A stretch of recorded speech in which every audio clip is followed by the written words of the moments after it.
Hello NEET aspirant and future doctors. तो welcome to my channel aspirant बना doctor. तो सबसे पहले मैं आपको हैप्पी दिवाली बोलना चाहता हूँ कि आज दिवाली है और आज सुबह सुबह मैं ये वीडियो रिकॉर्ड कर रहा हूँ आपके लिए, क्योंकि है कि बहुत ज़्यादा इम्पोर्टेंट मुझे अपडेट आपको देना था या फिर बोल सकते हैं इन्फॉर्मेशन। आज जो है वो दिवाली है, तो अब से जो होगा वो आपका इंटेंस पीरियड जो होगा वो स्टार्ट हो जाएगा। इंटेंस पीरियड यानी कि ऐसा समय जिसमें आपको बहुत ज़्यादा पेनफुल भी हो सकता है, यानी कि आपको बहुत ज़्यादा पढ़ना पड़ेगा, उसमें बहुत ज़्यादा आपको स्ट्रेस होगा, एंजाइटी होगी, ये सब होगा, क्योंकि आपका जो एग्ज़ाम है दैट इज़ नीट 2025 वो बहुत ज़्यादा करीब आ जाएगा आपसे। तो आज दिवाली है तो मैंने सोचा एक वीडियो बना देता हूँ।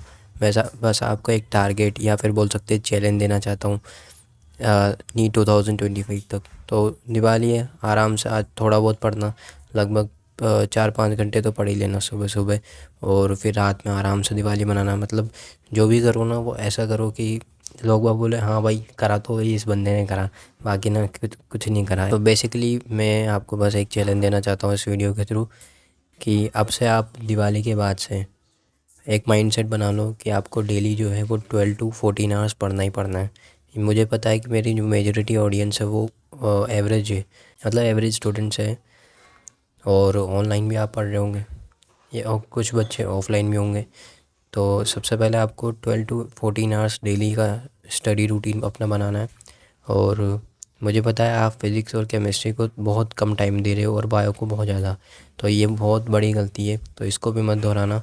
फिज़िक्स और केमिस्ट्री को जितना टाइम दे रहे हो x2 कर दो, यानी कि अगर 2 घंटे दे रहे हो तो आप 4 घंटे कर दो, क्योंकि फ़िज़िक्स और केमिस्ट्री में क्या होता है, बायो तो हम कर लेते हैं पर इन जो नंबर जो बढ़ते हैं ना, जो स्पाइक आता है 650 के अबोव, 600 के अबोव, वो फिज़िक्स और केमिस्ट्री की वजह से आता है। बायो से ही तुम इतने 600 के अबोव नहीं जा सकते सिर्फ बायो बायो करके।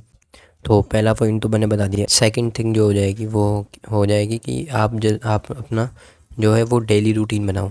डेली रूटीन यानी कि अगर आप अगले दिन जो होगा क्या क्या पढ़ना है वो आप पिछले दिन के रात में ही डिसाइड करके एक नोटबुक में नोट डाउन कर लो, जो कि मोस्ट ऑफ द स्टूडेंट करते भी होंगे, जिससे आपको कन्फ्यूज़न नहीं होगी कि भाई अगले दिन क्या पढ़ना है। और मुझे पता है कि अभी फेस्टिवल सीज़न चल रहा है तो आपका पढ़ाई में बहुत कम मन लग रहा होगा। मेरे साथ भी ऐसा था कि भाई मैं जो फेस्टिवल सीज़न है उसमें इतनी ज़्यादा खुशियाँ रहती है, हर जगह हैप्पीनेस रहती है, पॉजिटिव माहौल रहता है, तो उसमें पढ़ने का बहुत कम मन करता है। पर फिर भी जितना अपना बेस्ट दे पाओ उतना देना, क्योंकि अगले साल हमें सिलेक्शन लेना है और अगले साल की जो दिवाली है, होली है, जितनी भी फेस्टिवल है सारे कॉलेजेस में मनाना, उसमें और ज़्यादा मज़ा आएगा, मतलब बहुत ज़्यादा मज़ा आता है।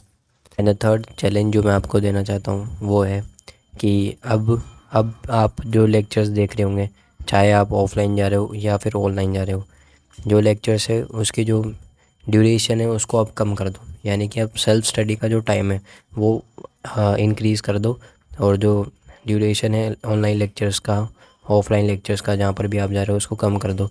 यानी कि जो टॉपिक्स आपको नहीं आते, जो टॉपिक्स आपको बहुत ज़्यादा वीक लगते हैं, उन टॉपिक्स का ही आप लेक्चर देखो। बाकी जितने भी टॉपिक्स हैं उनको खुद से रिवाइज़ करने की कोशिश करो। जब सारी चीज़ें ऑनलाइन ही पढ़ लोगे फिर खुद से क्या पढ़ोगे, वो एक तरह की क्या हो गई, पैसिव लर्निंग होगी। हमें क्या करनी है, एक्टिव लर्निंग करनी है। बहुत सारे बच्चे ऑनलाइन जो पढ़ते हैं उनको पता होगा कि वो दिन भर ही ऑनलाइन में लेक्चर देखने में बिता देते हैं, उनके पास सेल्फ स्टडी करने का टाइम ही नहीं बचता। वो इसलिए नहीं बचता क्योंकि पहले बात तो उनका बैकलॉग हुआ होता है, और जो नॉर्मल जो रेगुलर लेक्चर्स है उसको कॉप अप करने के चक्कर में वो दिन भर ही लेक्चर देखते रहते हैं, और ये बहुत ज़्यादा गलत चीज़ है जो मैं देखता हूँ जो ऑनलाइन स्टूडेंट करते हैं। सेल्फ स्टडी का जो टाइम है वो एकदम फिक्स कर लो, that is approx 6 to 7 hours आपकी सेल्फ स्टडी होनी ही चाहिए, अदरवाइज़ एंड कर दोगे अपनी प्रिपरेशन को। सब्सक्राइब कर दो, वीडियो अच्छी लगी है तो लाइक कर दो, और अगर आप मेरे पेड मेंटरशिप में ज्वाइन करना चाहते हो तो उसका पोस्टर या फिर इधर आ रहा होगा, जिस पे मैं बताता हूँ कि आपको कैसे पढ़ना है। एक बड़े भैया की तरह मैं आपको सब चीज़ें गाइड करता हूँ कि कैसे पढ़ना है, और आपका एक ट्रेनर बना के मैं देता हूँ। सब चीज़ें जो एक मेंटरशिप में होती है वो सारी चीज़ें अवेलेबल रहेगी। तो अगर आप इंटरेस्टेड हो तो प्लीज़ कॉल करना मुझे, उसका नंबर भी मैंने पोस्टर में दे रखा है। तो थैंक यू सो मच। आप अगर आपने मेरी ये वीडियो देखी हो तो जय हिंद, जय भारत।